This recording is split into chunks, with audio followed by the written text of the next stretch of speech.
Hello, students. I just wanted to throw this quick presentation at you, and I call it the basic rules for understanding a text. So in this course, we're going to be taking a critical look at a very wide range of texts. So that doesn't simply mean a novel or a poem. We're using the definition of text as something a little bit broader.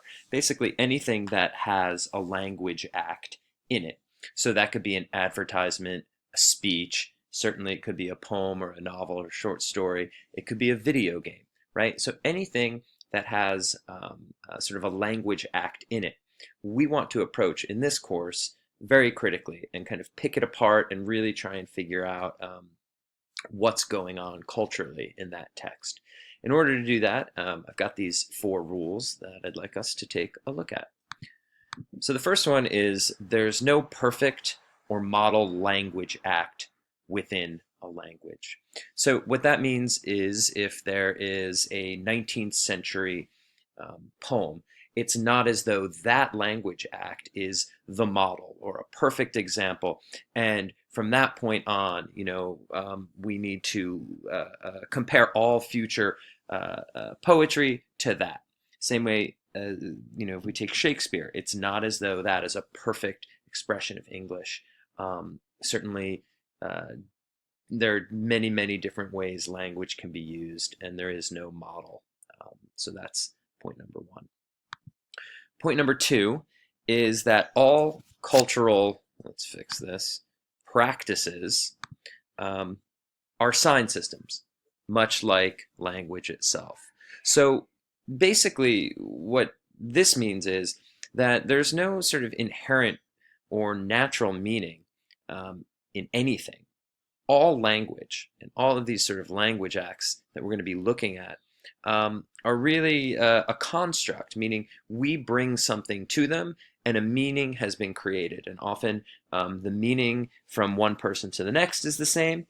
The meaning from one culture to the next is sort of the same. Things shift, but really language is a symbol and it doesn't have an inherent meaning. It is a constructed thing.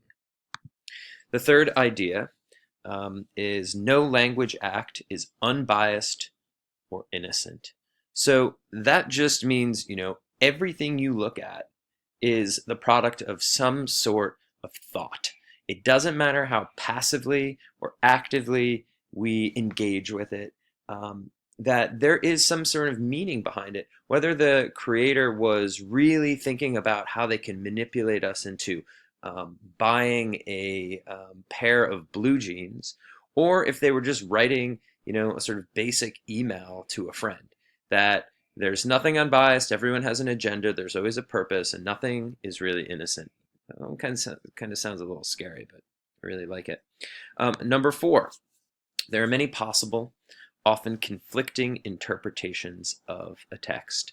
And so what that means basically is that there's no absolute truth. There's no single way in which a text should be interpreted.